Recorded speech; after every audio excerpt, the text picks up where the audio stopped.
Good evening, and thanks as always for joining us here on Speed Racing.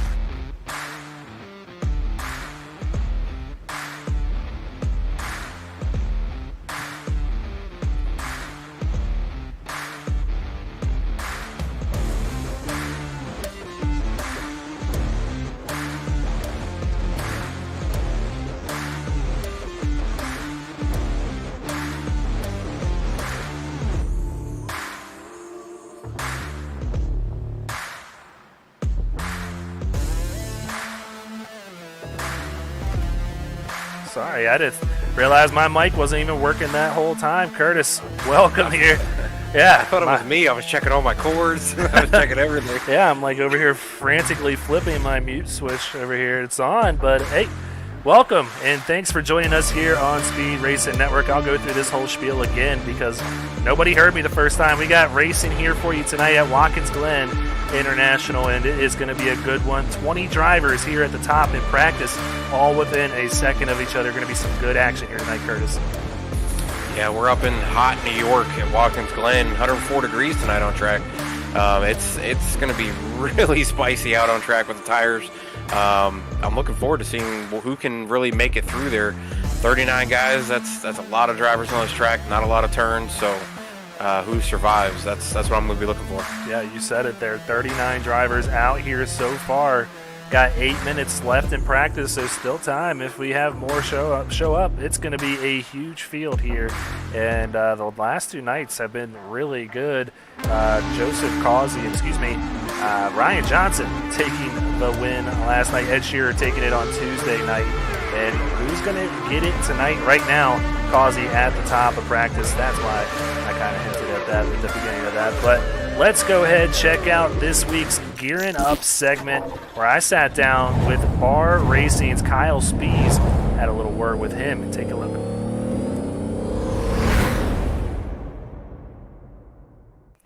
Thanks again for joining me on another Gearing Up segment. This week I have Bobby Anderson Racing's very own Kyle Spees. Kyle, thanks for joining me. So on a new team here this year, like I just mentioned, Bar for season 3. Tell me what it's been like on the new team and how you're adjusting over there at Bobby Anderson Racing.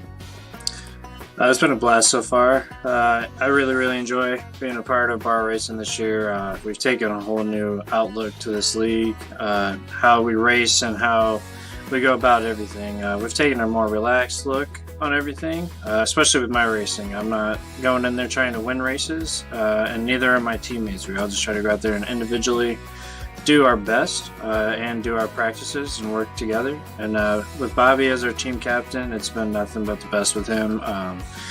He's very has great communication with us.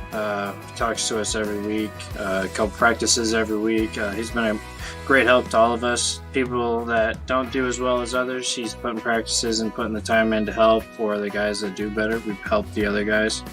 So compared to other ones that I've been on, this has been more of a great time, in my opinion, just to be on the track and a part of the league with Bar.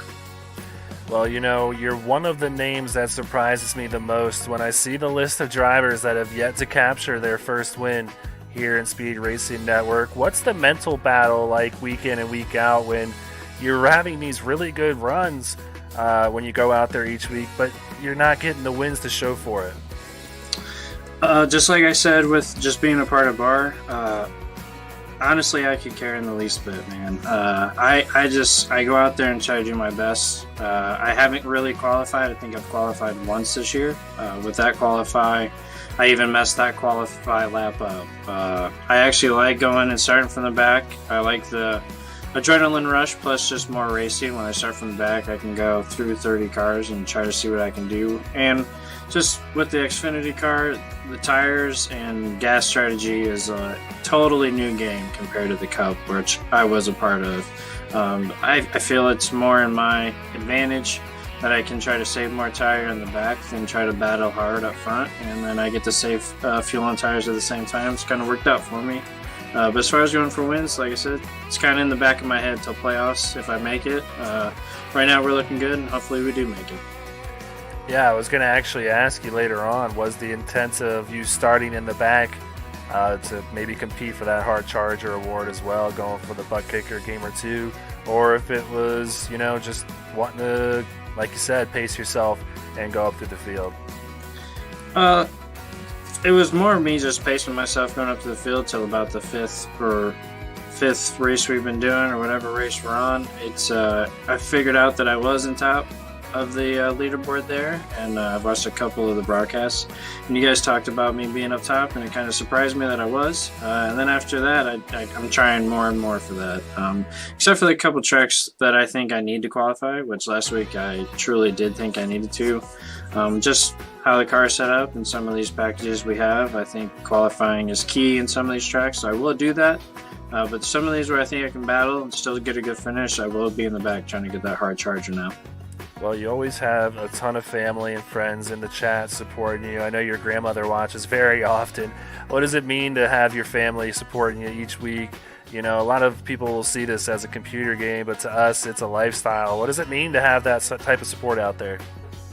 Amazing. I didn't even think I'd be doing this in my lifetime. I mean, you get COVID, that happened, and then I found out about the game through the Pro Series on TV. So I got myself a PC, got rolling on this game, met this great league that we're a part of, and then I told both of them, my mom and my grandma, that hey, I'm racing here. Broadcasts are great, and they really do like you. They love watching the broadcasts and how you go about talking throughout the race, and it's not just a pause or a break or anything like that. Like, they enjoy watching it just for the racing and watching you guys. So just everything coming together and how this game has come about to even make that happen is amazing, in my opinion. I mean, you don't get to see many games or simulators, if you want to call it that.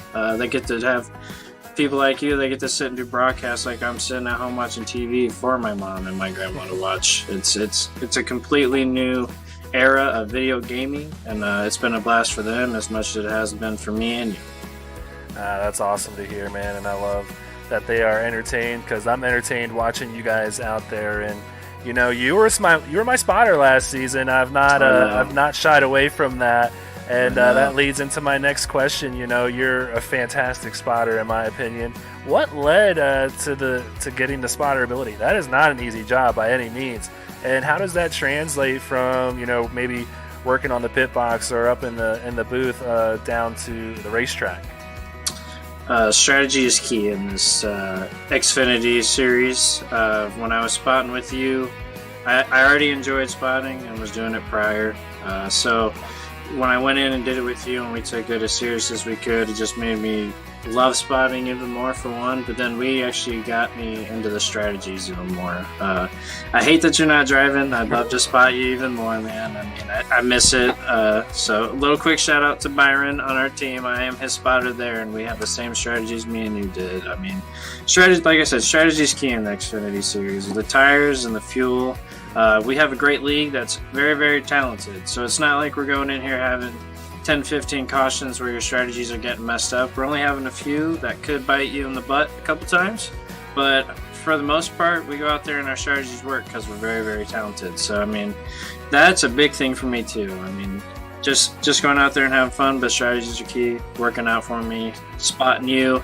For last year, I learned the car more, which made me switch to Xfinity. Big help from you. And then just doing my strategies, man. I mean, strategies with you helped me here this year. Well, dang, I did not expect to hear all that, and I appreciate all the compliments, man. But yeah, we had a great time and almost came away with the championship last year. Obviously, yes, we did. Going to Adrian Schumacher and Tank Racing, but we got that close, and it's paying off for you so far, having a really good, solid start to this season. But we got quite the schedule here in Season 3 on SRN. What do you make of it, and what are you thinking for these next couple of weeks? Where are you eyeing and possibly maybe getting that first win on the season? I'm actually looking here at Watkins. I might be a secret driver here. I've done a lot of cup racing here, and I do a lot of practice there, and I think it's going to translate here. So I'm hoping to maybe do a little pit saving here, or pit strategy here, a little gas saving, maybe get my first win here at Watkins. If not, like I said, just patience all season until the playoffs. I don't want to work on trying to battle or trying to run as hard as I can to try to get a win. It's in the back of my mind. The more and more you race like I do, I feel like the win's just going to come to me naturally. I mean, if it happens, it happens. If it doesn't, playoff time, here we come.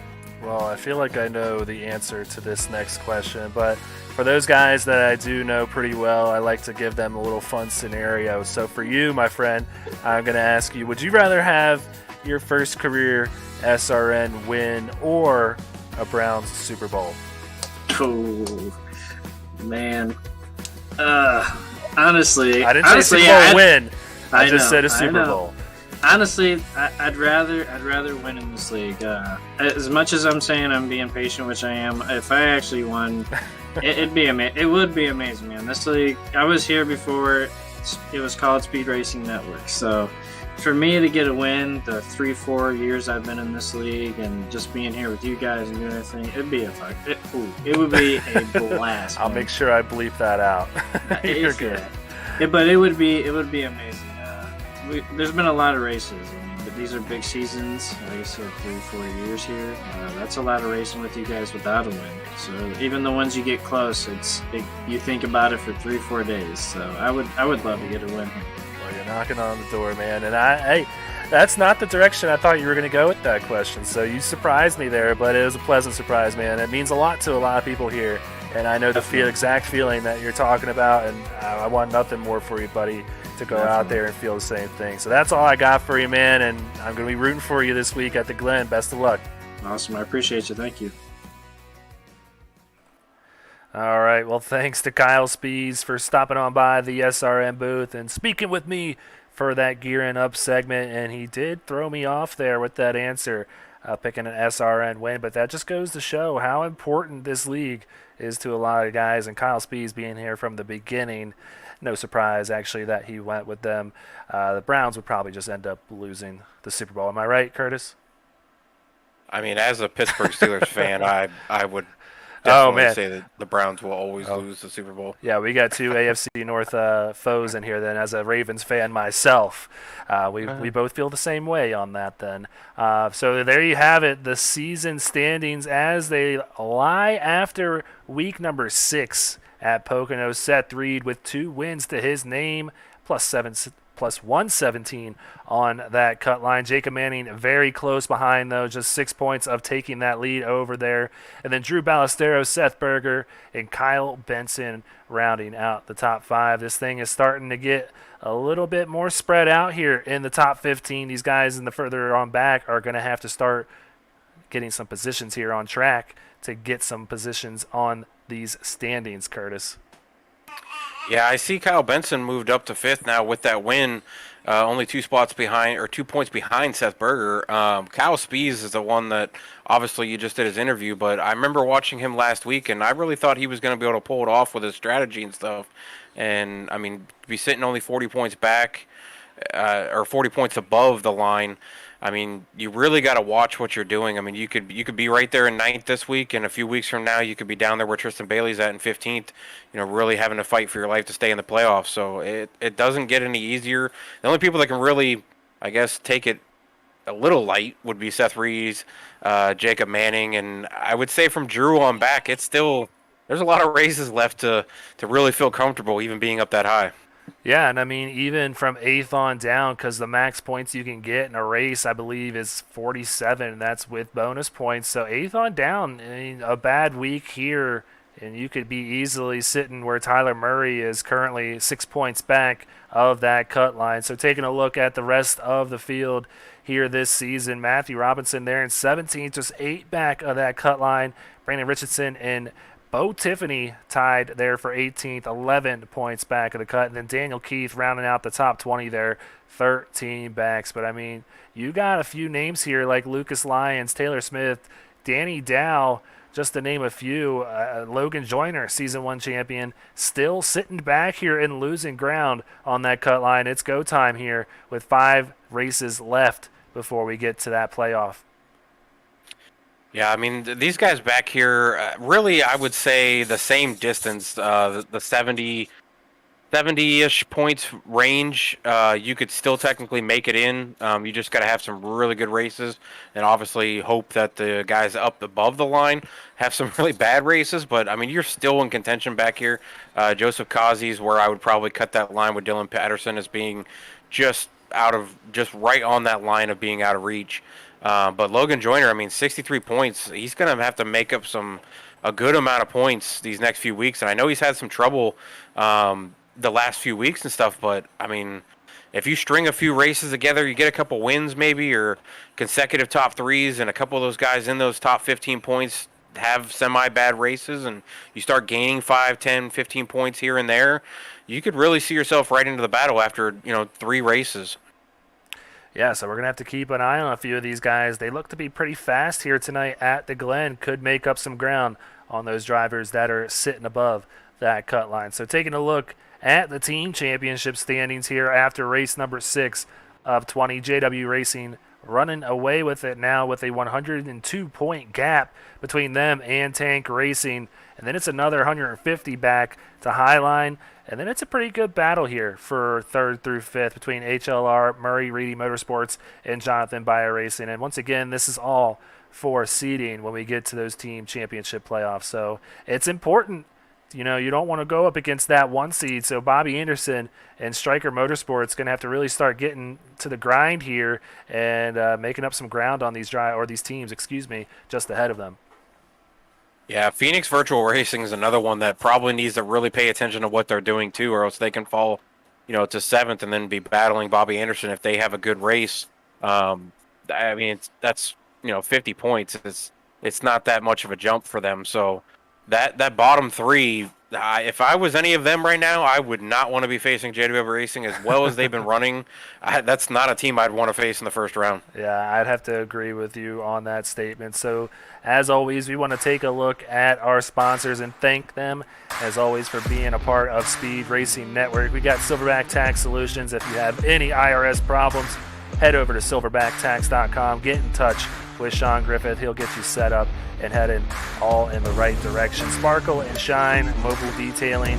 If you're wanting to get that car cleaned up, get that pollen off there and looking good, go ahead and check out Sparkle and Shine Mobile Detailing. Butt Kicker coming on board this season to sponsor the Hard Charger Award. We'll get to those standings in just a second.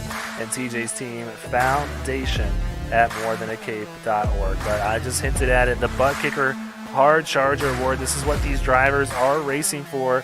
This nice Butt Kicker Gamer 2, and this is a really nice piece of equipment. Yeah, I wish I had one.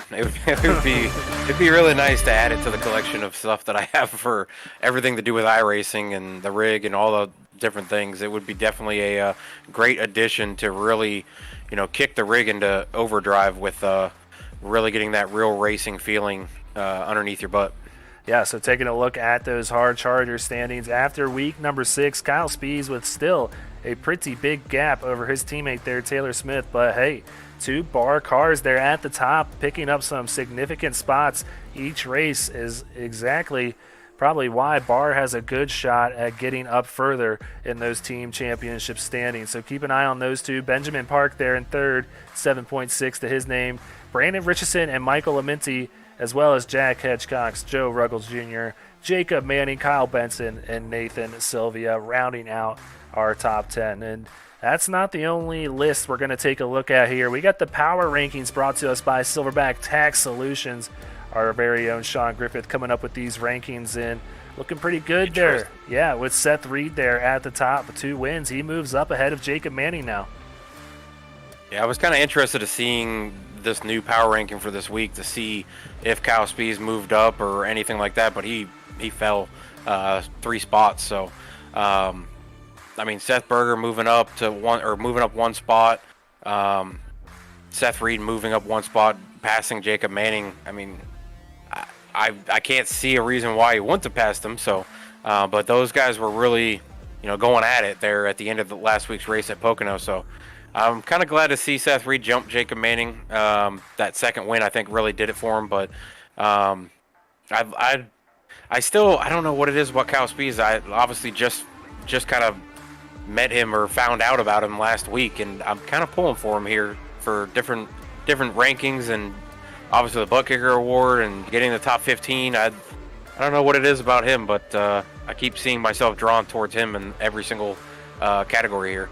Yeah, I mean, he doesn't look to see like he's going to be taking a qualifying lap here tonight. So he might be getting an opportunity to make up some more spots there and put some distance between him and his teammate. But you're right. No top fives. I mean, maybe you talked a little bit of sense into Sean Griffith, and that's why he dropped him back down to 6. But, I mean, you got Michael Larch there, too, with no top fives. So his name also been running really well. And then Jack Hedgecock's making his first appearance in the top 10 in these power rankings. You know he is going to be fast tonight after Coda. Bubble drivers, James Shanewolf, Aaron Gerwitz, Tristan Bailey, Brandon Domain, and Matthew Robinson. Look to see if those guys can make their way into the top 10. But qualifying seems to be over here at the track. It's a very nice day, as always. Another 78-degree day up here in New York. 99-degree track temperature. It's going to be really good racing here because it looks like there's not very much sun on the surface right now, too. So I think this track going to continue to cool off, Curtis. Yeah, I mean, we were just talking about it there during the opening parts of this stream, and temp was 105 at that point. It's dropped 6 degrees. The shade has come out.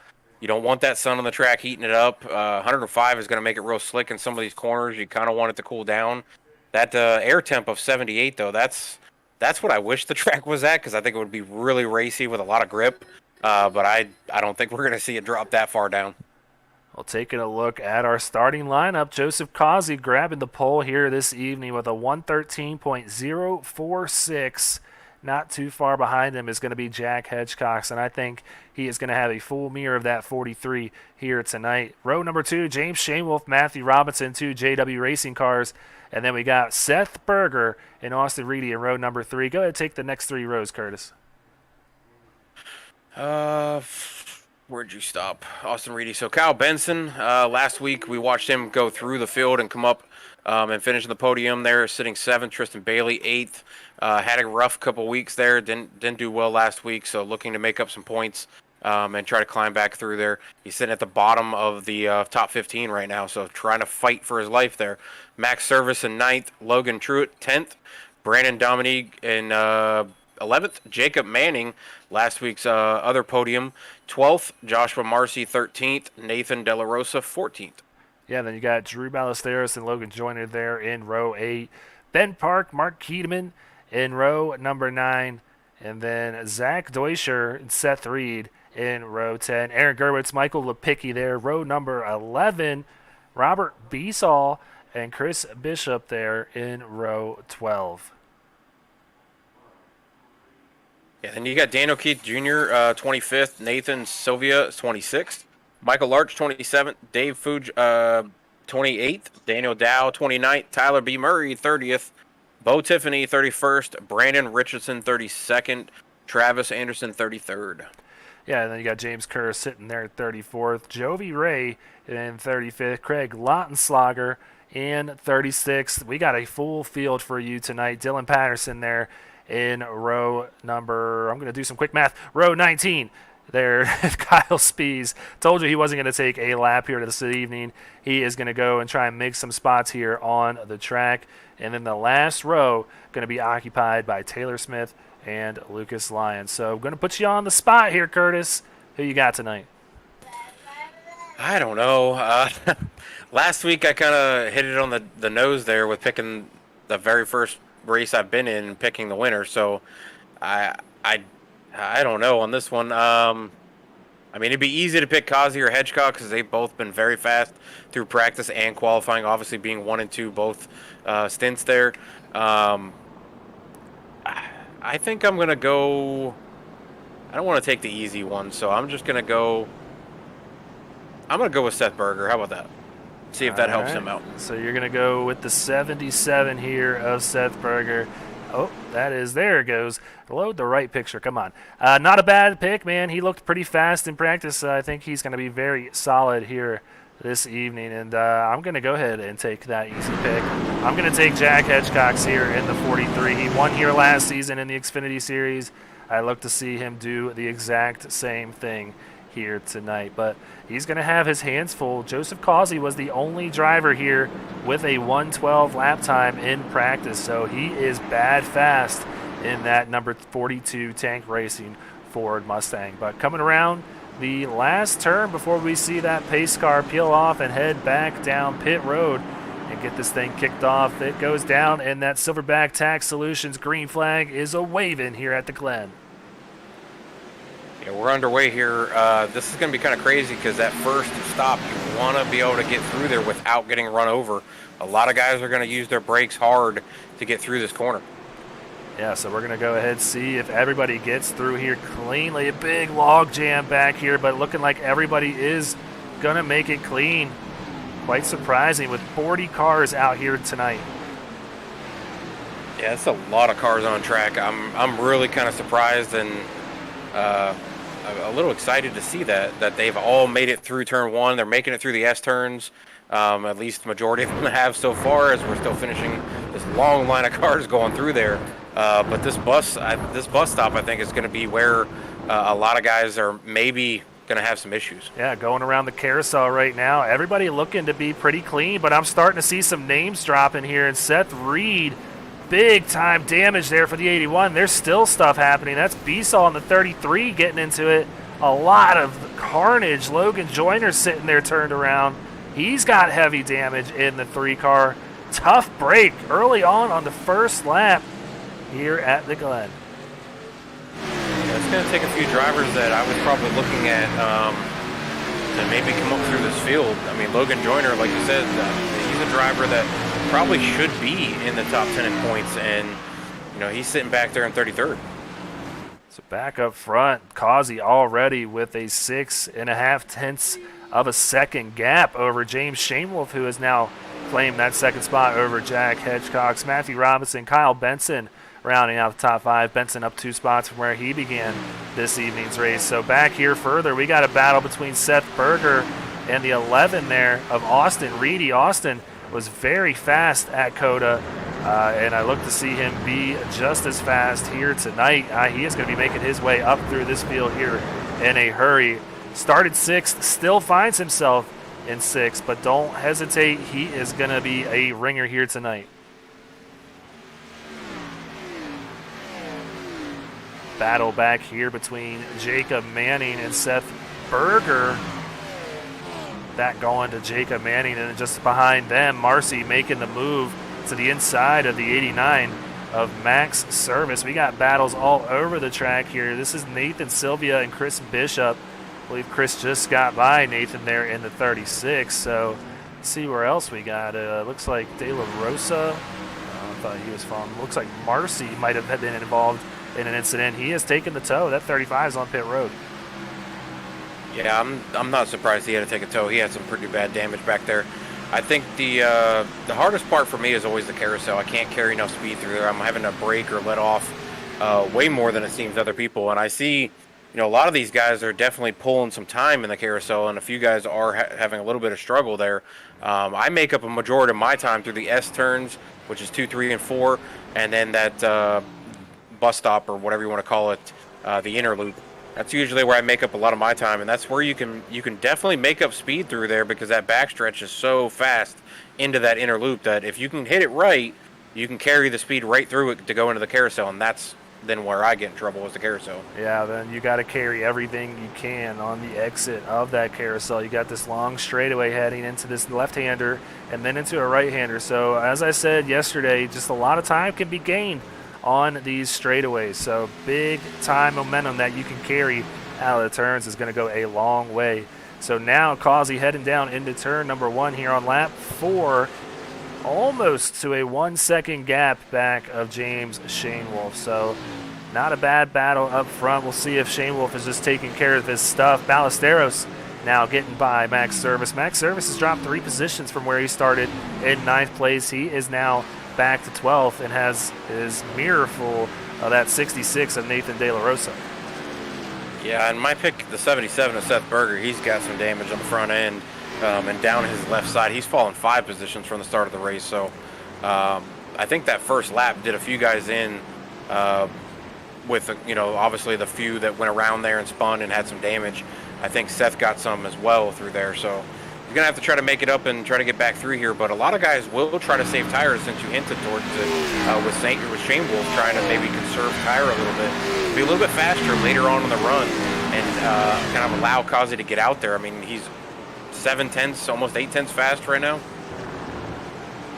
Yeah, he is flying around this track. So yeah, I'm not sure what the strategy here is this season, but I knew last season when I was running these Xfinity cars, patience paid off here. We're going to have that competition caution around lap 23, just before we hit the midway portion of this thing here tonight.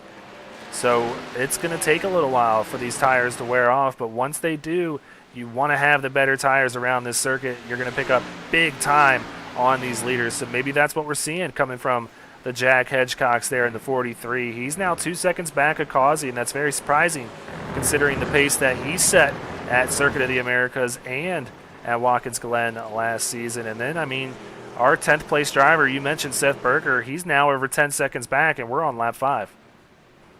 Yeah, if you mess up or hit a few bad corners here, you can definitely fall off at a quick rate. I mean, Shane Wolf, he's running 2/10 off of Kazi's pace. Right now, Kazi's right around that 113 mark. He's either just short of it in the 112.8, 112.9s. He just ran a 113.080. But Shane Wolf's right there with 2/10 behind him, and then Hedgecock's running anywhere from 3 to 4/10 off of Kazi. So that could be what you're talking about with Hedgecock maybe conserving a little bit and being a little bit slower and smoother through the corners and maybe waiting for Kazi to burn off those tires. Because like I was telling you pre-race, I can see guys hitting 112. I just don't know if you can hit it consistently. And if you do hurt those tires enough during the first few laps, it could really hurt you in the later laps. Oh yeah, those laps get really long when you're at the end of your tires, and that caution can't come out fast enough. But luckily, that is what the Abbots have instituted this year, putting that kind of a stage break in the middle of these things to get that field bunched back up. Not too sure. It is going to be very close on fuel, but I think that these guys should be able to make it here tonight. Wow, Matthew Robinson using all of the track back here as he's battling hard with Kyle Benson here for 4th and 5th. So, yeah, they just paved that here on iRacing, that little runoff area, and he needed every inch of it, it seems. Yeah, also looking at Hedgecock now, he just ran almost 3/10 faster than Kazi did, and we're 7 laps in. So now's the question is, does Hedgecock now start running a little bit faster each lap than Kazi?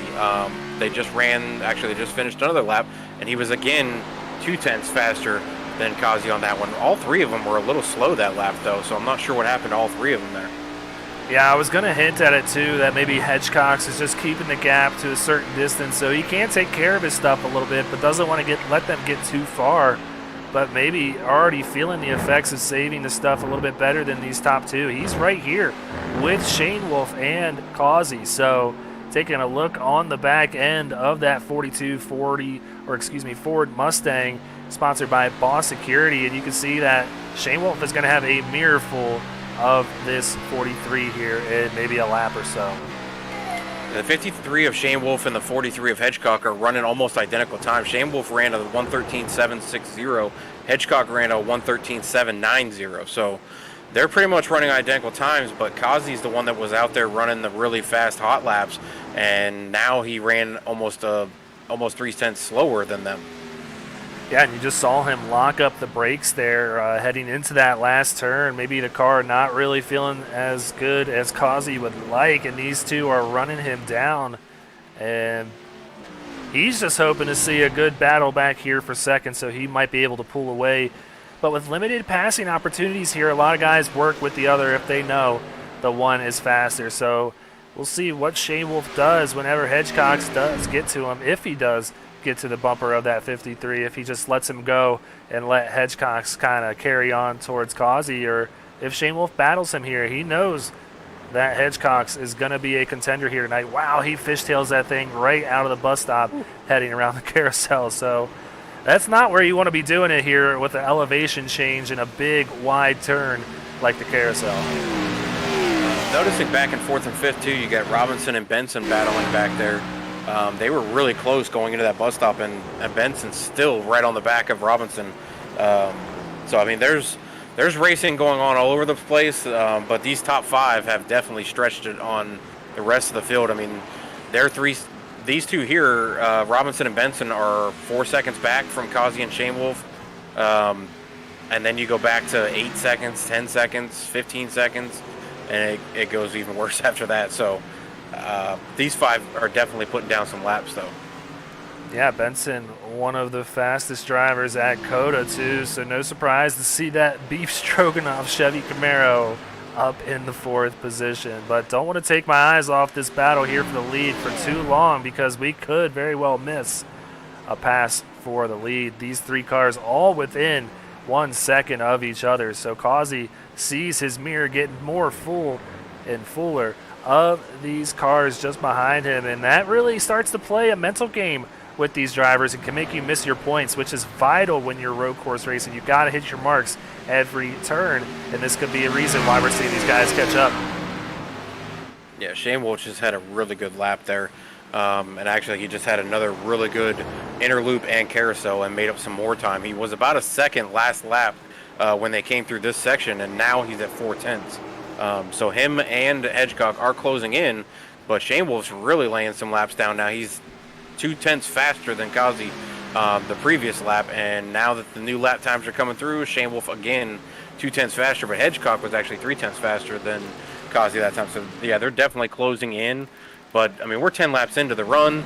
This could be that time period where those two kind of hung off of Causey and allowed him to kind of get out there and burn some tires, and they kind of just sat back and waited and managed that gap that you were talking about. Yeah, taking a look here at those sector times between Causey and Shane Wolf, another quarter of a second chipped off here by the 53, and he is right on the bumper there of the 42, putting that pressure on Joseph Causey to hit those marks. This is the look back from our leader, Causey, back to James Shane Wolf. You're going to see this 53 get closer and closer. He's been faster than the 42 here in the last sector, I think. Yeah, I was going to say, Causey going to pick up a little time here on Shane Wolf in that second. But look at Shane Wolf just catch up. The lap down car. That is going to shake things up as well. Yeah, the 48 of Anderson is trying to fight to stay on a late lap, and finally moves out of the way on the front stretch going to the finish line. Allows Causey to get by. Is he going to allow Shane Wolf to get through? Yeah, it's a tough spot here for these leaders because he doesn't just want to let them go. He's trying to stay on the lead lap, but loses that battle, and now these guys clear the lap car of Travis Anderson. So we're going to take a look at the track map. They have a little bit of distance between them and the 34, Taylor Smith, but he will be next in line to go a lap down. So taking a look here, I think Causey picking up the pace a little bit, puts another 3/10 between him and Shane Wolf in that first sector. He's now hitting that gas a little bit harder and doing the old hashtag go faster because he does not want to lose this lead track position. Very important here at Watkins Glen. I think that lap car really hindered Shane Wolf and Hedgecock. Causey, once he got by, he was in the spot where he went by. He was able to go into turn one without having Anderson on the inside of him like Shane Wolf and Hedgecock did. So they had to kind of readjust how they were going to enter that corner, how they were going to come out of that corner to avoid Anderson in the 48. And Causey didn't have that issue, so he went through normally and just put the pedal to the floor going through the S's. Taking a look at Zach Deutscher making a good pass to move by Nathan De La Rosa. He's now up to 14th, and Deutscher had a very good run on Tuesday in the Cup Series race, claiming a top 5 in his first appearance for Bobby Anderson Racing. So doing a great job here tonight, up to 14th already. I know he looks out for these road courses. He's going to look to make up a few more spots. Mark Keatman Jr. just in front of him in 13th, so we'll keep an eye on that battle. Back here, though, Nathan Sylvia got a mirror full of Jovi Ray. This is for 18th. Jovi taking a look to the inside here going into turn number 1. He's going to have that preferred position, but Nathan Sylvia getting a good turn there on the outside. Not going to hold on to it, though. Jovi takes over the 18th spot. Yeah, I'm trying to watch the lap times and things, and everybody's kind of running similar lap times now, at least in the top 13, top 14. They're all right around that 114, 115 mark. But Kazi, pretty fast that lap, 4/10 faster than the next car.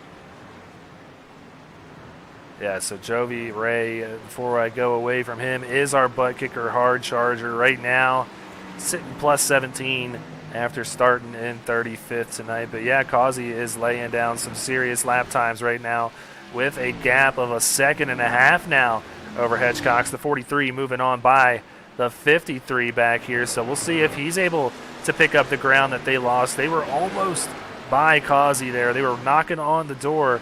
Wow, you see the 53 getting really loose there, and Hedgecock's making it in the grass. Both of these drivers see a lap car here heading into the bus stop. Really bad timing for that to happen too. That's Tyler Murray. He gets out of the way, doesn't hold them up too much, but they lost a good 3 or 4 tenths there just because of that. Yeah, I know you said, who was it you named off as the butt kicker mover? The hard charger is Jovi Ray. Hard charger. Yeah. Jovi Ray. Yeah, he's up 20 spots. I've been kind of going back through the field, and Dylan Patterson was up 17 in certain spots, and now he dropped to 13. Now he's back up to plus 15. So, but even going back to Spees was just up 10, and now he's fallen to 7, or plus 7, now plus 8. So there's a few guys back here that are making their way through the field, and it's not easy to make passes here at Watkins Glen. Yeah, I'm seeing Brandon Domain just in front of Kyle Spees. He must have been involved in that early incident. Big damage to the nose of that number 20. He's dropped 19 positions, our biggest faller so far. Well, actually, no, that's Joyner and Marcy, who are a lap down currently. They are 22 and 26 positions off of where they started. So Brandon Domain going to be looking to get into pit we got road. a spinner in turn 11. And make those repairs. That's Aaron Gerwitz trying to find a good opportunity to get that car headed back in the right direction. He's just going to have to hang a left here, go through the grass, and maybe bounce it off the wall, but be very patient, losing a lot of time. He's back to 25th, 26th now. Going to go down 27th and 28th. He is just constantly falling here without an opportunity. Turn the wheel to the left? His wheels are cranked to the right like they're stuck to the right. Not sure. He's got enough room. At this point, I would have room. cranked him to the left and hit the gas. Yeah, you're not wrong. Now the leader's going on by him. Well, now he did it. Really weird there, but man, he lost big time positions there. He's back in 35th right now, so man, tough break for the 09 of Aaron Gerwitz. But yeah, we saw those leaders go on by. Hedgecock's is gaining ground on Joseph Causey, so don't look away. Now Kyle Benson getting by James Shane Wolf as well. Move Benson up to 3rd. I'm not sure what's going on with Shane Wolf. I've been trying to keep track of the times and stuff, and he has fallen off a bit, so I don't know if he's just gotten rattled with Hedgecock being right there on the bumper, and he just missed a few turns, and that's really hindered him here. But Benson's definitely making up some times. He goes all 4 tires off the ground going through that inner loop, and that's usually what you see in real NASCARs, where they'll go through that inner loop and hit that right side curb, and it just launches them with all 4 tires going on the ground. And Benson just went for the air there. Yeah, I just think that, if anything, I just feel like James Shane Wolf, wow, is he really almost oversteps going through that turn, had to lock up the brakes a little bit, kind of made the car slide. I think those tires are just very hot on this 53, and he just cannot get them to hook up to the track. He's slip sliding everywhere around here and isn't able to pick up time on the leaders, just steady losing. Now he's got his teammate Matthew Robinson, though, behind him, but 2.8 seconds. But Robinson is gaining time on the 53 of James Shanewolf. So, yeah, he is going to be looking for that yellow flag to be coming out here real quick because he does not like the handling on that car right now. Yeah, and I don't know if it's, obviously he was staying with Causey and Hedgecock. He was staying with those guys, but was he really saving tire, or was that as quick as he could go? But he was also hurting the tires by trying to go that fast when maybe he could have been off the pedal a little bit. Some guys can run a lot smoother than others and be able to save those tires and run consistent laps and not fall off and manage that gap. But other drivers, if they're not real road course drivers or really, well versed in road course racing, you can run some fast laps repeatedly, but you will hurt your tires more than the guy who is just, kind of steadily being smooth and running fast laps. So another tough break. Not sure if you saw that, but man, it's almost like Causey is picking up these lap cars at the right time, and then Hedgecox gets them at the worst time. This looks like Richardson going to get out of the way completely, not to hinder any of our leaders here, because Hedgecox just keeps catching these guys at the worst times, mainly the entries into the turns, and he's losing about 3 or 4 tenths each one of those turns that he has to go by a lap car. So I think they have some smooth sailing here for the time being. Got some distance between them and the next batch of cars to go a lap down, that being Bo Tiffany and Brandon Domain. They're in the carousel right now as they are about to enter that themselves. Causey with an 8/10 lead over Hedgecox. And I was going back through the rest of the order here, and I thought I was on the 11 of Austin Reedy, but I was actually on the Jovi Ray. Apparently is in the 11 as well. But I mean, he's up 19. He's still steadily moving through the field. And then obviously Dylan Patterson back there up 13. Kyle Spees now up 11. They are making up some ground, at least from where they started. And with that caution coming, I mean, if you can make up, 10, 15, 20 spots like Jovi Ray has on a restart here, I would be looking for Jovi to probably come through the rest of the field if he's this fast. After this restart happens, after the caution is being thrown here. Yeah, so Jovi now up into the 16th position. Not many cars around him. Next closest in front of him going to be Seth Berger. Your pick here this evening, now back into 15th with that damage, but he's 6 seconds ahead of Jovi. So Jovi looking really good after starting in the back of the pack here tonight. So back up front, Causey just whipped it through the S turns. He was sideways going through there. Oh, this is a very tough spot for our leader, though. Now got Hedgecox right to his outside. Whoa, Hedgecox. Not even a good carousel for Hedgecock. Yeah, that could have been an opportunity there for Hedgecox. He's going to be kicking himself that he just overstepped it a little bit. Brandon Domain getting out of the way of our leaders. So now Brandon down a lap. That's going to leave Craig Lautenschlager the last car on the lead lap, and he has some distance between him and these leaders here, Causey and Hedgecox, but the 42 and the 43 battling, but don't look far. Kyle Benson is just 9/10 of a second back of these guys.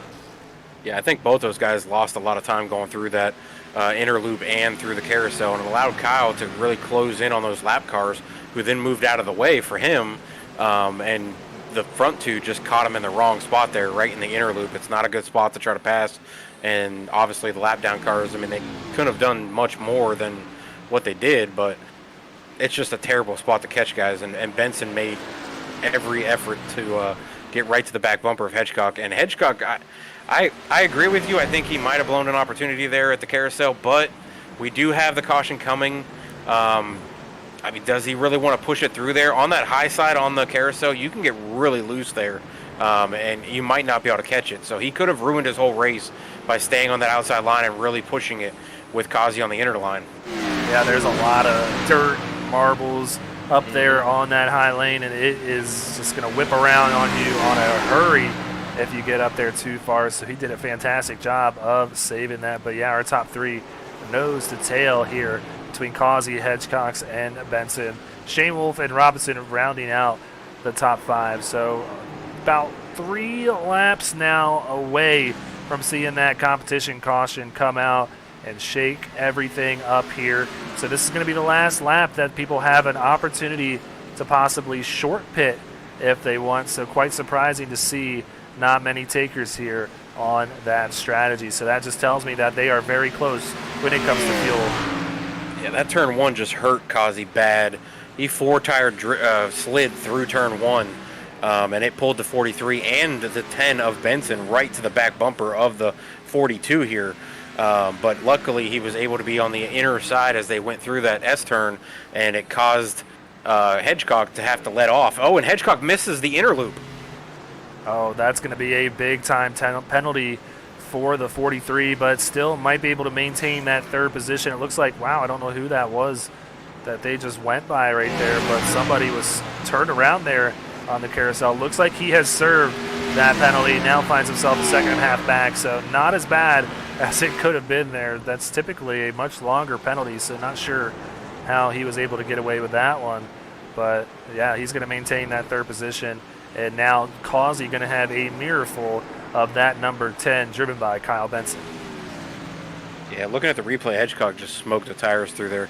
He was on the inner part of Causey and thought maybe for going for that inner spot and try to jump the curb, but I guess he tried to be a little smart with it, and he locked up the tires and slid right through there, had no turning whatsoever.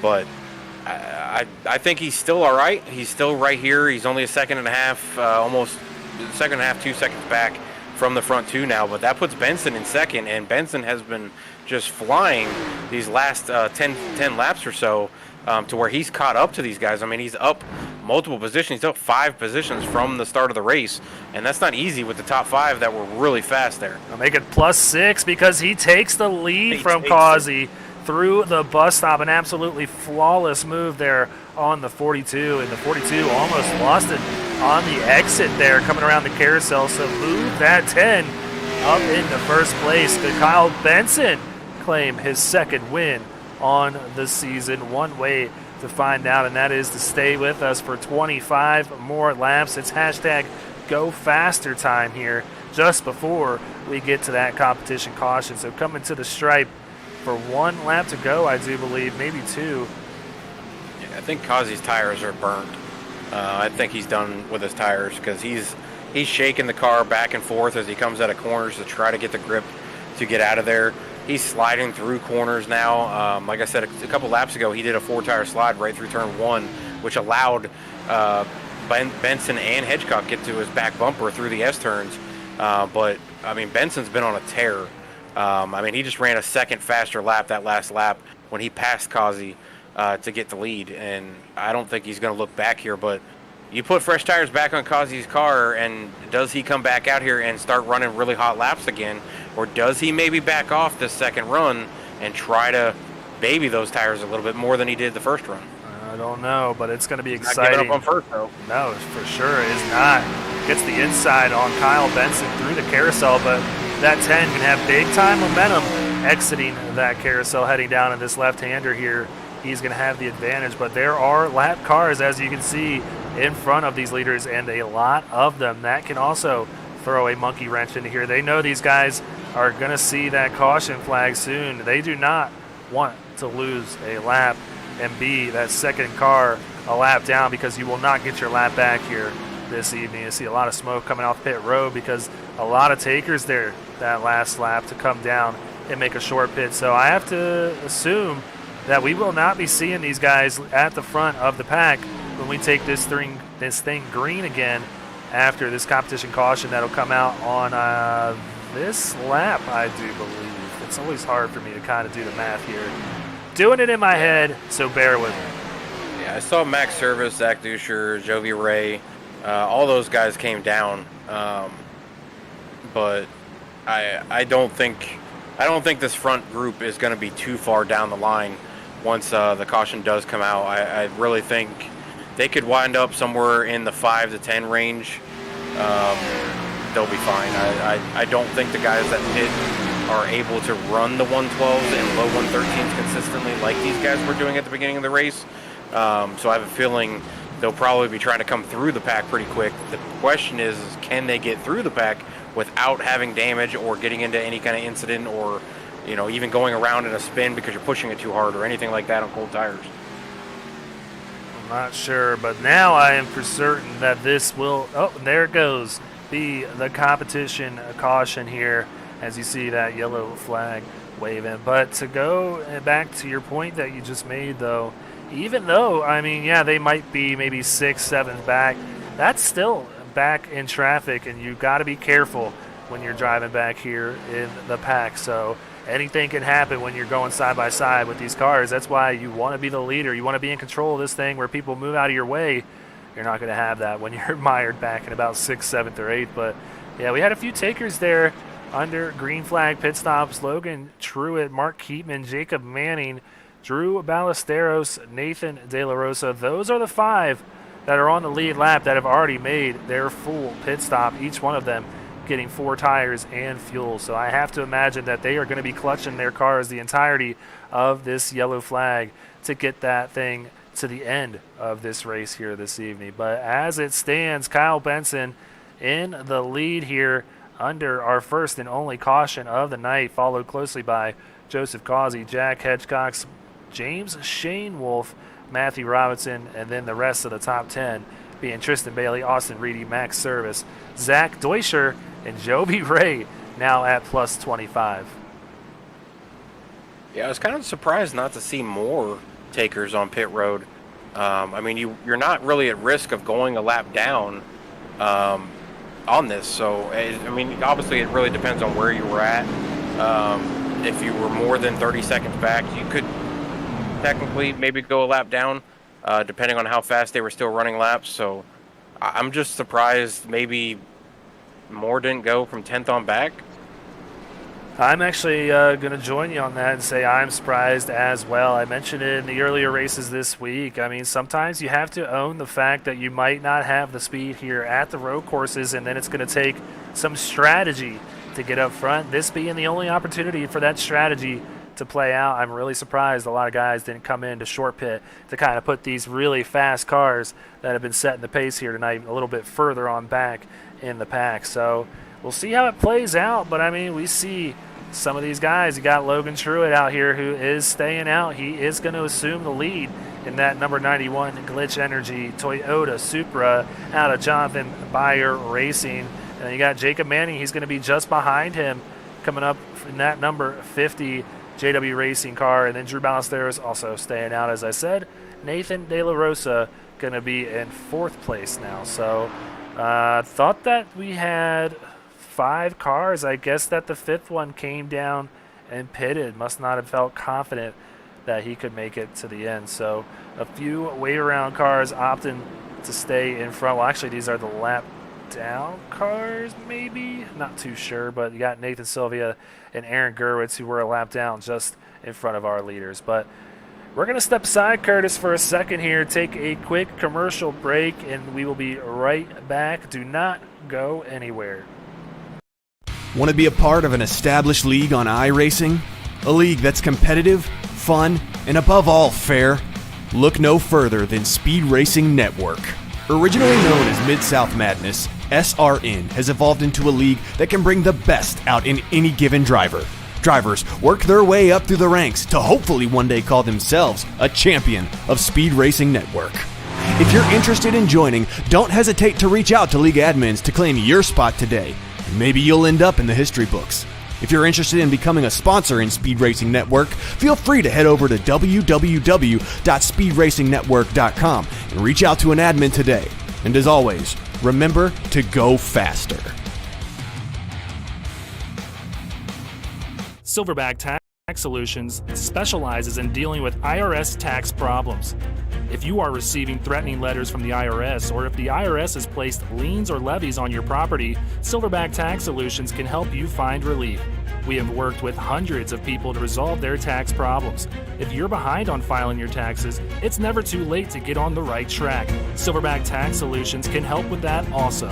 Don't let another night go by where you lose sleep worrying about the IRS or your taxes. Head over to www.silverbacktacks.com or call 662-996-4357 and contact an enrolled agent today. We can help you gain peace of mind and deal with those problems for you.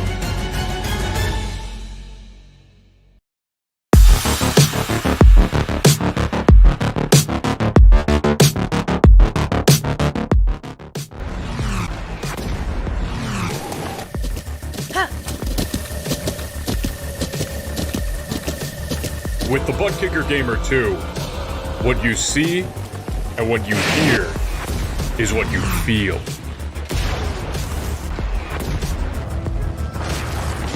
Butt Kicker. The future is feeling.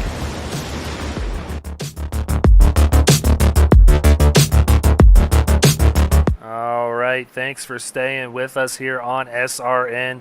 The action is just picking up with 20 laps to go. You're looking at the new leader there. Logan Truitt, Jacob Manning going to be to his outside, Nathan De La Rosa, Drew Ballesteros, and then you got Joseph Causey, who came out ahead of Kyle Benson. He's going to be in 5th place, so put Benson in 6th. Then you got Hedgecox there in 7th, James Wolf 8th, and then Tristan Bailey and Matthew Robinson. That is your new top 10 after this round of pit stops. Yeah, I'm also looking from 14th to about 22nd. There's a lot of guys in the plus teen range. Jovi Ray up 21 spots up to 14th right now. Daniel Keith up 9, Chris Bishop up 7, Dylan Patterson up 19, Craig Lossenlager is 17, Kyle Spees up 18. So that 20 to 14 range, there's a lot of guys coming from the back that are moving, and they didn't earn those on pit road. They earned those through the racing. A lot of those guys had that amount before they pitted. Yeah, so not getting any updates yet from our admins on incident points, so that just tells me that it's been a relatively clean race here tonight, so good to see, and it's been a really fun race. We had a battle for the lead between 3 really fast cars here tonight, and now we got strategy taking place here on the track with Logan Truitt now in the lead, so we'll see how he's able to handle it as that Silverback Tax Solutions green flag is back out here at the Glen. So Jacob Manning gets a really good jump just to his outside. It's going to be a battle heading down to turn 1. Yeah, this is where it gets a little more interesting with guys really pushing it into the corner, knowing that this is the last half of the race. This is where, these S-turns and even turn 4 coming out of the S-turns and the inner loop, it gets real interesting with everybody all stacked back up together to try to make up more positions than they can while everybody's all stacked. Yeah, just watching the field wind through these S's here up in beautiful Watkins, Glen, New York, barreling down towards the entry of the bus stop, coming right at you in your living rooms. This is a great shot that we have here. Hearing some kind of damage there, so somebody getting a little bit out of shape through the bus stop, but Logan Truitt opening up a 0.4 of a second gap between him and Jacob Manning, looking really good there so far in that 91 as he pitted on lap 20 to use the short stop strategy to get that Toyota Supra out in front. A good pass though, Joseph Causey up to second in a hurry. Yeah, this is where he was making up his time early in the run on the first initial start of the race. He was laying down some really fast laps. So if he's going to do that again, he needs to get out in front of these cars that are a little bit slower than he is on older tires, not very much older, only a couple laps. But if he can get out front of these guys and then they can equal out tires with the guys who are coming from the middle of the field with fresh tires, they could really, put a battle together with them, and he can stretch away from Kyle Benson or Hedgecock or Ballesteros who's coming through. All these guys are just, he's going to have roadblocks, if that's what you want to call it, if he can get by the leader and get away from him. Yeah, all I can hear is the music in my head is the Jaws music as Joseph Causey is just inching ever so much closer to the 91. Truitt knows that he's going to have his hands full here with Causey. He knows he was fast out there leading this thing not too long ago. Qualified on the pole here tonight at 42 is bad fast, but the 91 running some good lines here early on, but it's going to be tough to hold on to this thing for 18 more laps. Yeah, and that 53 of James Shamewolf, who we saw come through up to fight with Causey and Hedgecock, he actually had a terrible restart first lap and has fallen to 12th.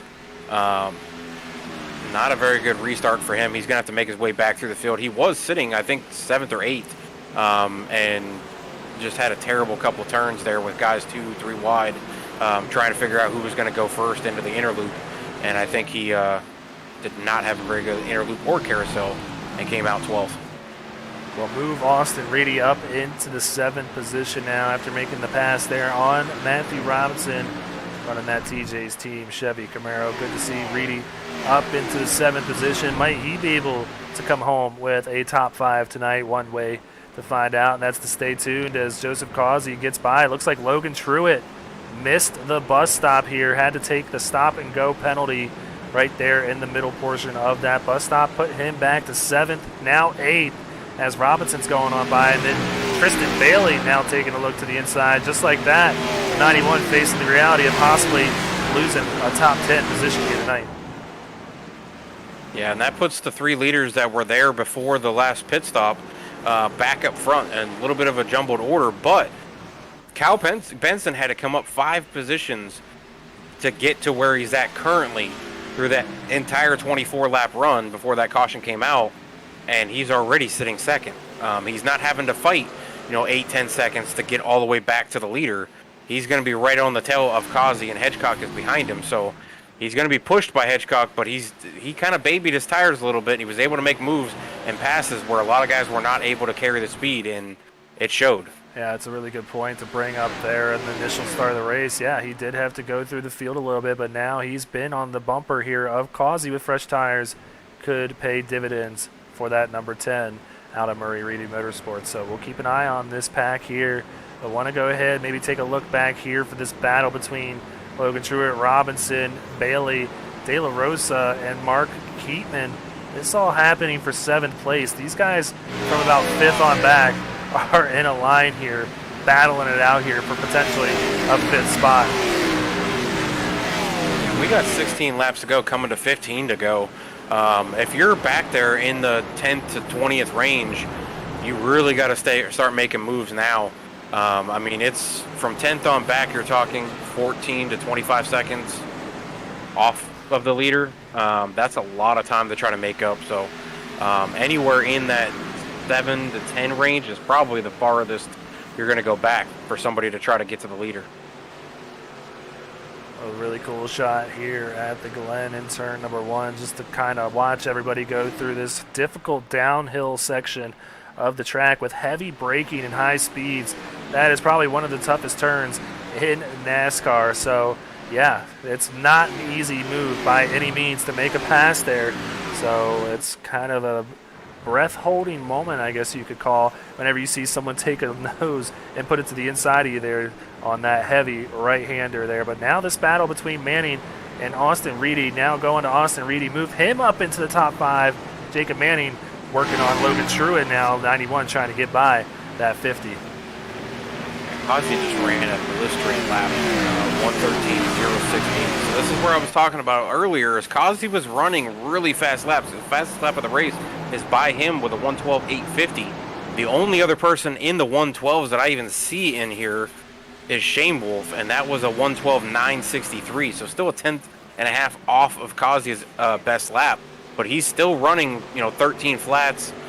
Of course, now it makes a liar out of me. He runs a 13.4, but he's still laying down some laps, and I think we're going to see the same thing that happened last time with Benson and Hedgecock, except obviously not Shane Wolf this time. But those two were able to make a lot of time up on Causey by staying back and just relaxing and just hitting their marks. And Causey was having to try to really stretch his lead, and that hurt him, I think, with his tires. And then, they were all able to get by him. Wow, really dicey moment there for Matthew Robinson, using all of the track there. Wide. Jacob Manning missing the bus stop. He's going to have to do the stop and go, or just kind of slow down, it looks like, and keep going. But that is big time positions here. Move Jacob Manning back into 15th now. He was 5th not too long ago. That's 10 spots in about the course of a lap. Yeah, I noticed he didn't stop coming out of the bus stop. So what they're doing is that penalty does not mean you actually have to stop completely. It just means you have to slow and lose the time that you gained. So he can roll, and he can slowly roll through the carousel and be half speed, and he'll start gaining that time back losing that time that he gained through that bus stop. That's the penalty server, is you have to lose that amount that you gained. We'll take a look in the chat. We got the very own Repeat 1975, Pete Rusick, in here saying hashtag go faster. Good to see you, Pete.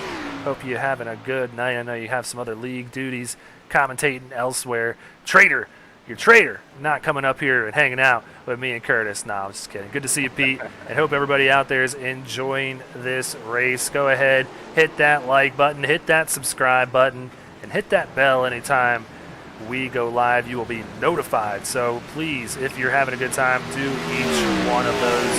It goes a long way for us here at SRN. But whoa, that is a dicey moment. It can easily step out on you when you touch the grass, just like we saw with Joseph Causey right there. That will make your we'll keep this PG. That's an eye-opening moment there, Curtis. Yeah, we could say heart rate jump. Yeah. That might make it a little better. It'd be nice if we had the ability to have the heart rate monitor. I know, and Pete will know this, there's a couple drivers out there that we know that actually do run a heartbeat meter when they're racing on iRacing, and they'll actually have it up on screen to where you could see it. So it'd be nice to be able to have that. Because I think some of these tracks like Talladega, Daytona, road courses and things like that, when you get a little loose in the corners, or somebody tries to squeeze in on Talladega or Daytona, those heart rates, I'd love to see what the iRacing heart rates are compared to the real NASCAR heart rates that we see when they do it at Talladega and Daytona with Denny Hamlin and some of those guys, where their heart rates are just kind of steady at 117s, 120s, somewhere in there. They're always kind of hesitant to, or they're kind of even. They're not moving their heart rate. You and I mean 70, 80 on a highway, and some guy cuts you off, our heart rate probably going to go through 150, 160. But these guys at 200 miles an hour at Talladega are just like sleeping in the car. Yeah, you can say that for me at least. It's going to not be good. My heart is definitely going to start pumping, and that adrenaline going to get flowing. But seeing Faith Fernandez out there on Facebook, giving the old number 66 with the flex out there, giving Nathan De La Rosa a shout out. He's having a very good quiet night, +3 on the evening, sitting in 11th, which is exactly what he needs. And just as I say that, that car just about steps out on him. Now has a battle with Zach Deutscher. Yeah, and I think Spees is trying to catch Jovi Ray for the hard charger of the night. They're both at +22 right now. Dylan Patterson following Kyle Spees through the back half of this field. He's up 20, sitting right behind Kyle Spees right now in 17th. So these guys are really moving, trying to get up to the top 10. I mean, Kyle, he's already at +19 on that hard charger chart. And, I mean, if he ends the night at +22, +23, that's just going to extend that. Yeah, so we'll keep an eye on that. That battle heating up now. Jovi Ray getting by Nathan De La Rosa and moving up in the hard charger standings. Put that 11 there at the top of the board here this evening. But yeah, Nathan De La Rosa, one of those drivers who stayed out to get some track position, already lost 9 spots after that restart. Maybe not liking this car as much as these other guys out here are on the track right now. So taking a look here between Logan, Truett, Tristan Bailey, this battle heating up between the 91 and the 88. Yeah, these guys are definitely heating themselves up. They're all over each other trying to figure out who can get through here faster.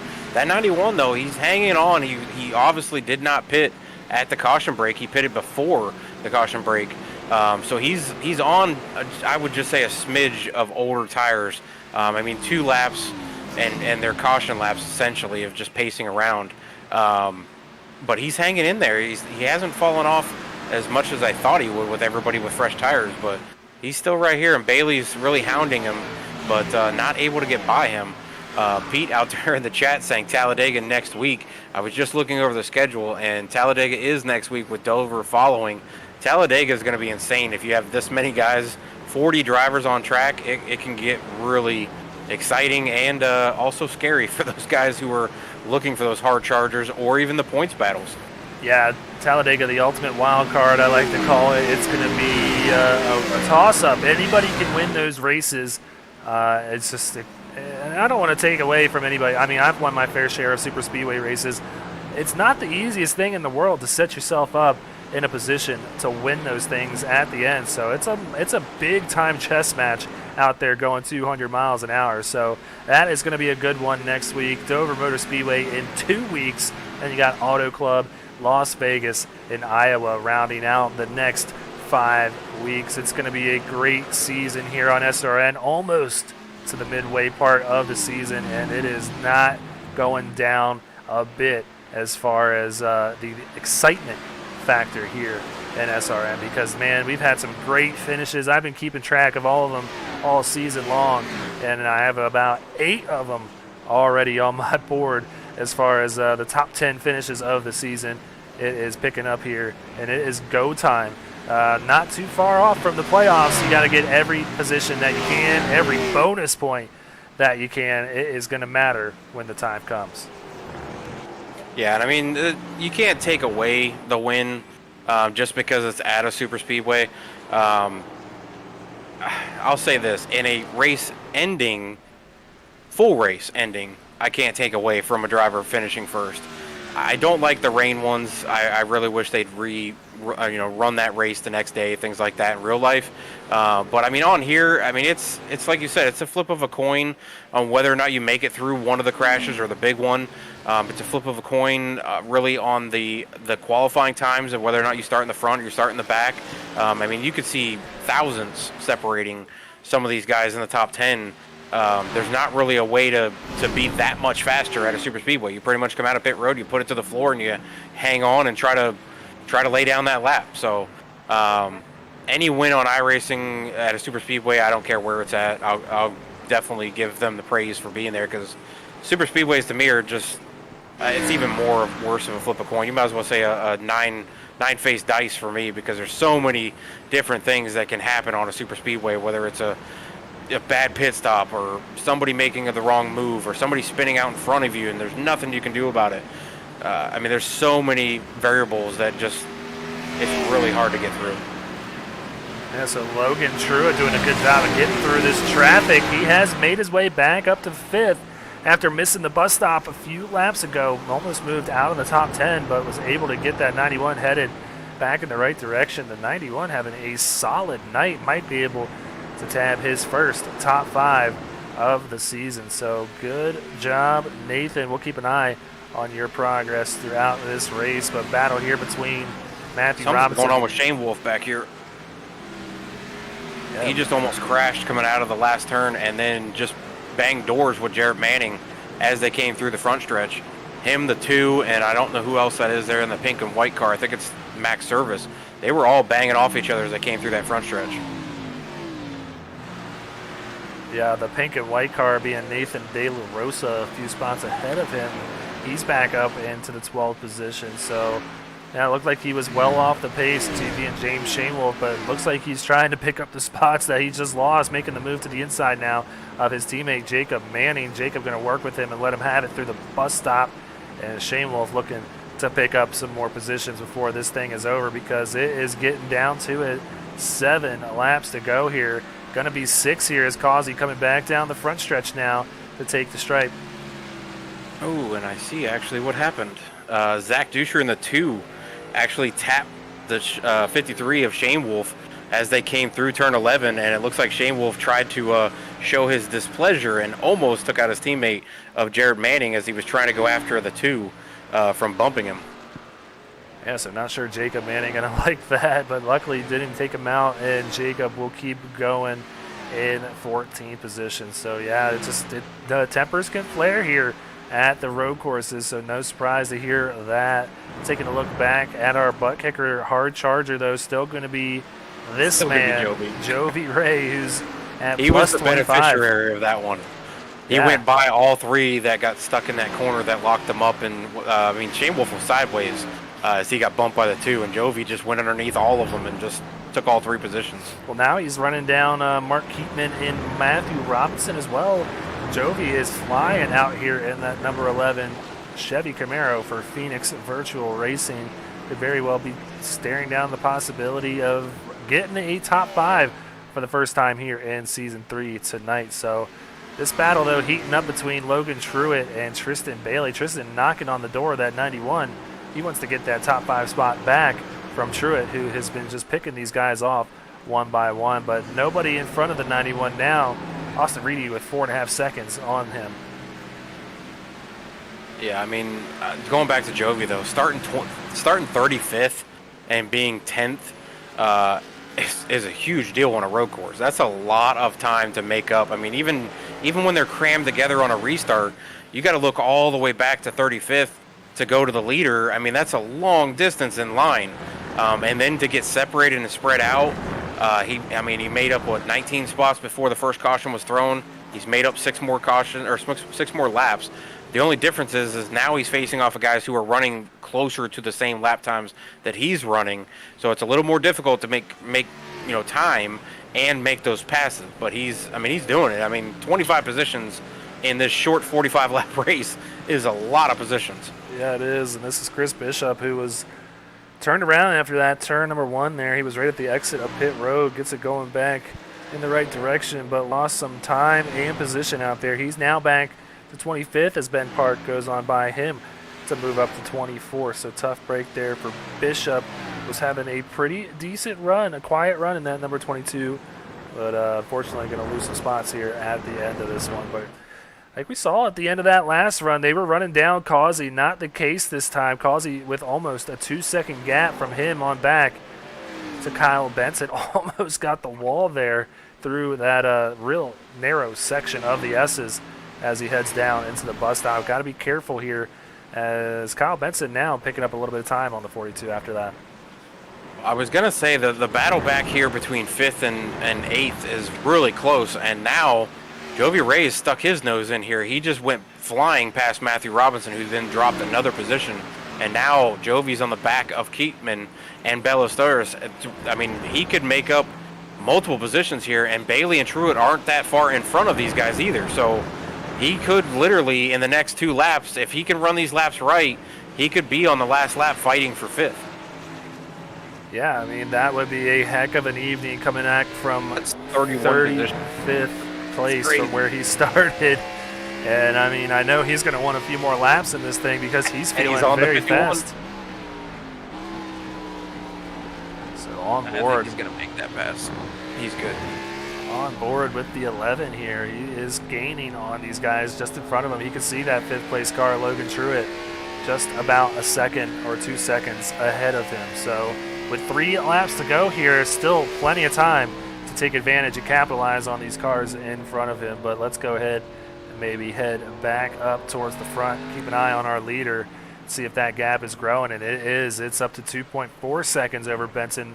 That 42 taking much better care of his tires this time around, and it is showing as he is setting a blistering pace on the rest of the field. Yeah, the front 3, Kazi's pretty much got this unless he really messes up somewhere or a lap down car really hinders him. But Benson and Hedgecock are not giving up on each other, or at least Hedgecock's not giving up on Benson. He's trying to get to Benson's back bumper. And then Reedy's kind of out on an island by himself, stuck between the top 3 that have separated themselves by 11 seconds from him, and then the next group, which is 5 seconds back from him. So he's kind of just on an island rolling around, trying to hope that he can catch that front pack, but that's too far for now. He's just got to kind of stay where he's at and collect that top 4. Back here with Ballesteros, Jovi Ray almost losing the control on that 11 machine, but he is right there knocking on Ballesteros' door, wanting to get that 8th position from that 54 with 2 laps to go. Would be a heck of a move if we see Jovi get past these 3 cars, and move his way up into the top 5. Not much time to go, though. About 4 miles left in this race. Going to have to get it done in a hurry here. Maybe take advantage of some people's mistakes here. Yeah, he might be able to get Keatman, but I don't think he catches Bailey and Truett. He might be able to get Ballesteros, maybe Keatman, but it'd be one really hot lap for him to get by both of them. Well, this battle for second heating up now with Hedgecock's really on the bumper here of the 10 of Kyle Benson, but that white flag is out here as Causey is crossing the stripe. This thing is going to be official with 1 lap to go here at the Glen. That means we're 1 lap away from wrapping up our week here at Watkins Glen and moving on to Talladega next week. So smooth sailing with a 4-second gap back to the 2nd place car, Kyle Benson. Joseph Causey just has to keep that thing running pretty much. He can take it easy in these turns. Doesn't even have to pass this lapper if he doesn't want to, but he's going to go ahead and get it done here at the entry of the bus stop. Yeah, I would if I was Kazi, I'd probably relax a little bit so that he doesn't have a mistake or get loose or. I mean, they're on pretty old tires, and we saw him late in the run the first time really slide those tires out of corners and things like that. So he doesn't seem like he's really putting the pedal to the floor coming out of these corners, but I mean, he's still laying down a pretty good lap. Yeah, I mean, he's still putting time between him and Kyle Benson back there, but one more turn to go for this 42, and Joseph Kazi is going to come off the final turn here, and he is going to snag his first win of the season here in the Xfinity Series. And how about Benson coming home second, Hedgecock finishing third, Austin Reedy moving up to fourth, Logan Truitt able to hang on for the top that five. battle's still here, though. This battle's still going on. This is fifth right here. What does Bailey do coming out of the corner? Oh, Bailey's going to get it with a good run off the last turn. Give that fifth place position to Tristan Bailey. Ooh. The 0-2 almost got Truitt, too. Yeah, Ballesteros able to hang on there for that spot, that eighth position over Jovi Ray. This is Craig Lautenschlager and Seth Reed with a nice close battle here on the last turn. Give that 17th position to Craig Lautenschlager. Whoa! Mike Lepicki with a big spin and a flip. Wow. Yeah, I don't know what that was. Well, that car went flying, and that's James Kerr, I believe, too, using every bit of that track here. So back to the man of the hour, though, Joseph Kazi. Gonna snag that TJ's Team a winning moment here tonight, sponsored by TJ's Team. Check them out at morethanacape.org, getting his love from Kyle Benson here as well as Jack Hedgecock. He's going to come back around and burn it down in that number 42 Boss Security Tank Racing Ford Mustang.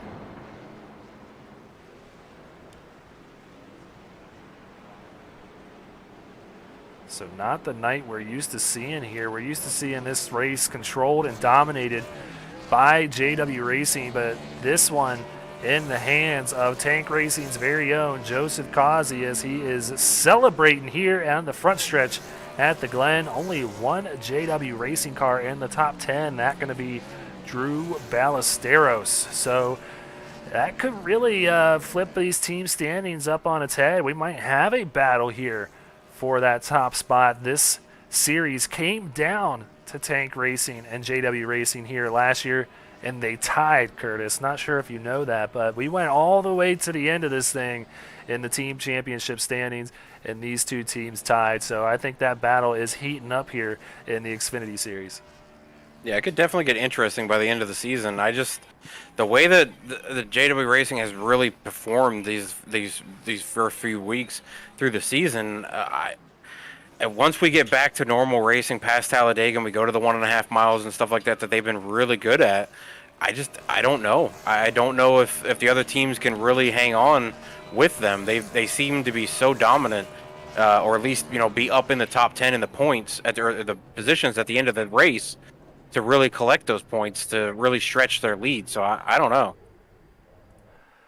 Well, Joseph Kazi going to wrap up his celebration, so that's going to wrap up our coverage on the track. So let's go head up to the blimp and get the results here tonight. Our top 20 order here in race number 7 of 20 going to go like this. Joseph Kazi in first, Kyle Benson there in second, Jack Hedgecock's going to round out our podium finishes here tonight. Austin Reedy with a solid 4th place run. Tristan Bailey rounding out the top 5. Logan Truitt almost got his first career top 5 here on SRN, but just lost it there at the end to Bailey. Mark Keatman in his first appearance here tonight, coming home in 7th. A solid run for him in that 0-2 machine. Drew Ballesteros in 8th place. Jovi Ray in 9th. Max Service going to round out the top 10.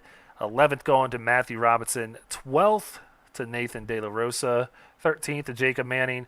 14th to James Shanewolf, with 15th going to Zach Deutscher. 16th going to go to Kyle Spees. 17th, Craig Lautenschlager. 18th going to be Seth Reed. 19th going to be Nathan Sylvia. And 20th going to be Dylan Patterson. And I think we all know who got the Butt Kicker Hard Charger award this evening. that one going to Jovi Ray in ninth. He finished plus 26 on the night. So let's go ahead now, try and track down Jack Hedgecox to bring him up into the booth. Jack, it's Greg Olenek and Curtis Wadsworth here. Congrats on the third place run tonight. I know you were looking to back up your win from last season here in the Xfinity Series, but still a good run nonetheless. How was the car here tonight, and what could you have done differently to maybe come home in first place tonight? Well, just to clarify, Adrian won last year. I was leading most of the race, but that last corner incident cost me a bit. Hey, it's all right. I should have just kept it. But I'll go ahead and clear the air for that. But compared to last season, it felt worse, to be honest. I know the track limits were way more lenient, and there was a lot more you could use this time around. But the turn 6, I think it was, the long right-hander, I could not get the drive out like Benson and Causey could do, and so I would lose so much time through there. And Causey had a mega second stint. I don't know if either one of us could have done anything. I was just chilling behind Benson, hoping to do something, but we both started going back. I was content with a podium this time. I didn't want a repeat of Coda. So, I'm good with points and stuff. So, it's just work in progress. So, but I don't know if I would have been able to beat Causey on that second stint. He was mega.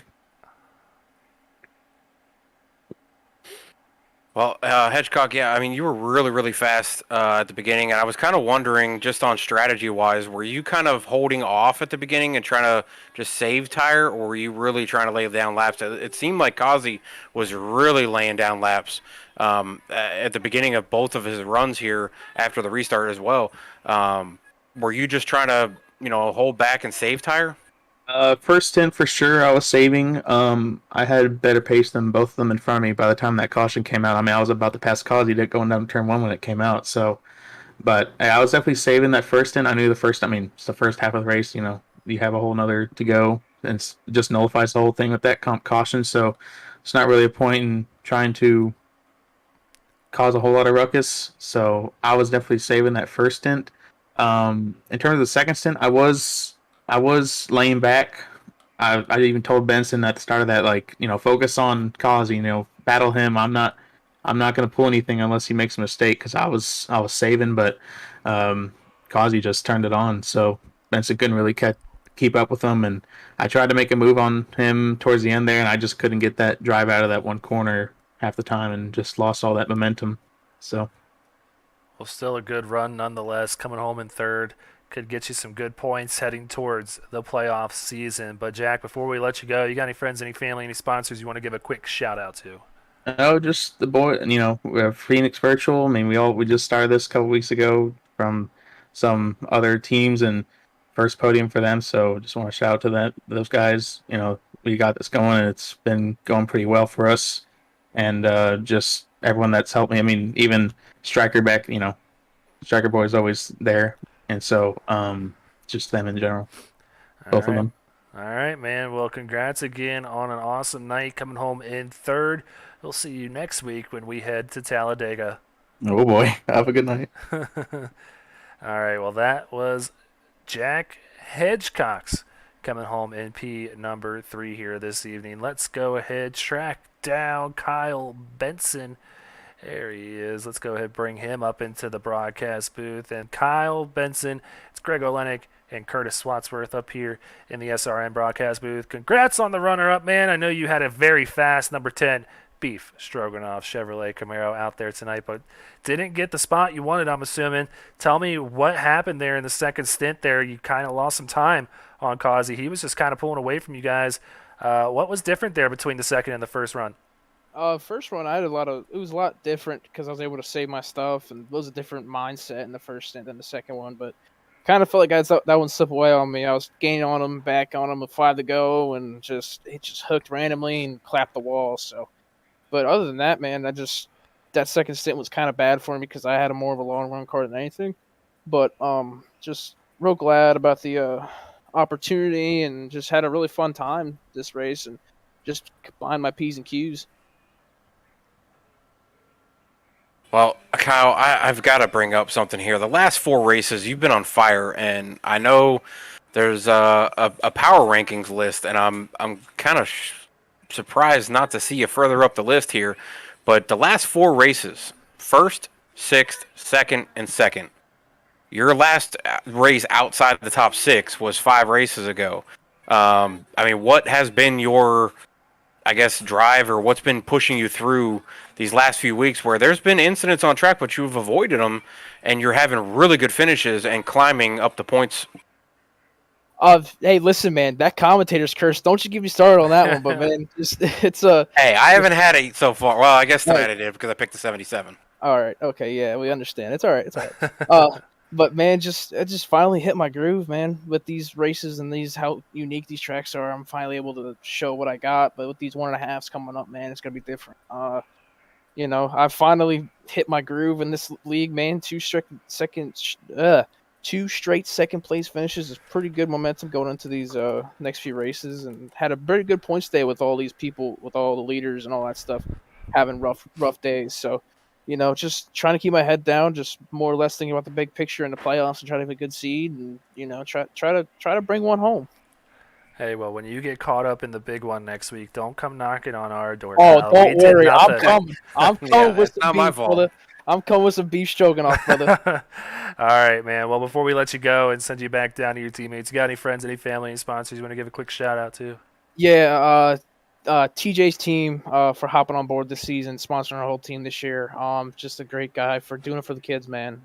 Just a great man, great organization to be a part of with. And my man Tyler B. Murray making me a beautiful paint scheme as always. Teamwear Designs. If you want a good paint scheme, just hit them up. But other than that, got to thank the league and thank the broadcasters for not giving me a broadcast curse this way. All right, man. Well, we appreciate it. And good run out there tonight. Looked really strong out there in that number 10 Murray Reedy Motorsports Chevrolet Camaro. We'll see you next week at Talladega, bub. All right, thank you, man. All right, that was our runner-up this evening, Kyle Benson, who came home in second. But I already see Joseph Causey sitting here in the waiting room. This man is itching to get up here and talk to myself and Curtis Swansworth. Joseph, congrats on the win here tonight. Man, you really put it together there in that last 20 laps after that caution. What was different there? You were losing a lot of time there at the end, battling for the lead between you, Benson, and Hedgecox there in the first stint, but then you just kind of set sail and won by over 4 seconds. Yes, I took that in consideration. I seen Benson pass me in the first stage, and I was like, man, what am I? I was watching what he was doing when I got behind him, and I was like, man, I gotta do what he's doing, because I knew I was sliding a little bit too much to my liking, and I was watching him as he was going up the S's and stuff. I was like, man, I gotta replicate what he's doing, and just do it, and imitate it and do it better, and be able to make him chase me and have a car where he's sideways like how I was. So I buckled down. I made sure I wasn't sliding as much through the S's, not abusing the tires, and it worked to perfection. It was just, that's how good it was. It was just perfection. Well, I mean, you were fastest in practice. Come out here and get the pole tonight. You lead the most laps. Obviously, you led a lap, so you're going to get max points as well as winning the race. I mean, not much different. I don't think you could have made the race even better for you, other than maybe staying out in front of Benson before the caution came out. That might have been the only thing that maybe was a negative, but you still got back. You had a faster pit stop, and that's what I was telling Greg. I was looking at the pit stops, and you had almost a second faster pit stop than he did at that break. And that allowed you to be in front of Benson coming out of the pits to start the restart of that second stint of the second half of the race. And you just got through the drivers so much faster than he did, to where all three of you did come out eventually, but he was still about a half second back from you, and you never looked back from there. So, I mean, what is it about Watkins Glen that just was able to push through all of those different things? Man, it's just, I know this place very well. I've raced it many countless of times, and I've gone through it. I do probably different things that a lot of people don't do. Like, I do third gear in certain places and fourth gear in certain places some people probably don't do. And I try to teach my teammates that, you try to conserve more than try to, be fast. More of like a slow is fast, and then the slower you are, the faster you'll be type of deal. And I just able to click that together here very well. And especially, I don't usually drive this Xfinity car very much anymore. And now that I'm back in it and racing it, it's like, oh my gosh, this thing's a boat. So, Hey. so yeah, man. I'm glad I was able to pull that off. Yeah, you're out here telling people you don't like this car after you just dominated them here tonight. I was quite surprised, pleasantly surprised to see you pull this off here. You ran good in the Cup Series race on Tuesday as well, and also had the speed here tonight. So no surprise. Are you excited to head out to Talladega? How are you feeling about some super speedway racing next week? I mean, we'll see. And pretty much, well, I wouldn't consider it home track, but hell, the track's not even but like 20 minutes away from my house. So, yeah, freaking, we'll hope it goes better than my yesterday Talladega race I had. Fair enough. Let's just hope for that. Well, before we let you go and send you back down to victory lane to celebrate with your teammates, you got any friends, any family, any sponsors you want to give a quick shout out to? Yes, sir. I want to shout out Boss Security. We got him the win in the Cup, and we got him the win in the Xfinity car. You know, great day for him. Freaking Burgers and Farms, Burger Arts, Kareem Dental, Hunter Dunn, Anesthesia Associates, Park Brothers Racing, Parkway Lanes, Teespring, Help Bear Billing and Inc., and EWRL. All those guys and all my teammates, Seth and all them. I tried to train them up well, Max and all them. Tried to train them up well for this race, and they did quite well, better than what they were thinking they were going to do. Awesome, man. Well, we love seeing you in victory lane. As always, well-deserved here tonight. Congratulations once again. And, Joseph, we'll see you next week at Talladega. Yes, sir. Thank you. All right. Well, that's going to do it, Curtis. A great week here in the Glen. But we're going to go ahead, pack up, like I just said, head out to Talladega for some super speedway action. I can't wait to get out there. It's throwback week next week. Yeah, I'm kind of excited to see all the different throwbacks. Talladega, I mean, it's everybody knows what it is. It's a super speedway, it's pack racing, but it's still so exciting to see.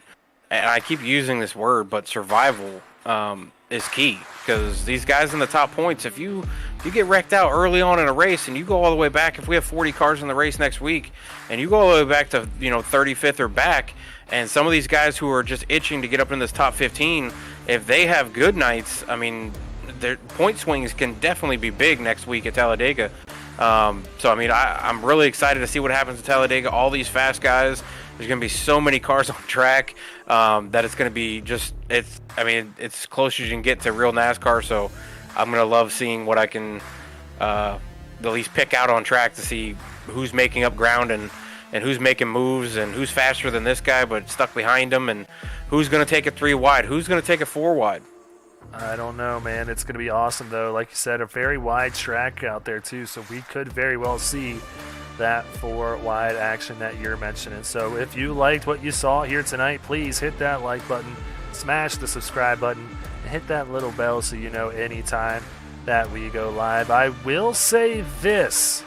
There is going to be a little bit of a surprise for Throwback next week on the Xfinity Series race at Talladega next Thursday. So come back and see exactly what that could be. But that's going to do it for us here. Also, Greg, I'm wondering, can we beat the .002 finish we saw at Pocono? Talladega does pull off a lot of close finishes for most races if it comes down to it like that. I'd love to see them get even closer to 0. Yeah, I mean, we've had a 1,000th of a second finish between myself and Ted Rekich at the Daytona. We've seen many close finishes at the super speedways, so we very well could see that. I think it was a 9,000th margin of victory at Pocono for David Duke, but nonetheless, still a very slim margin that we could very well see between the top 2 cars next week. But yeah, that's going to do it for us here at the Glen. We're going to pack things up, head down south, down to Alabama for week 8 next week. Please come back. We'll be going live around 9:15 p.m. Eastern time each one of those days, Tuesday, Wednesday, and Thursday. So for everybody here, myself, Curtis Wadsworth, and all of the admins, we wish you all a good night and go faster.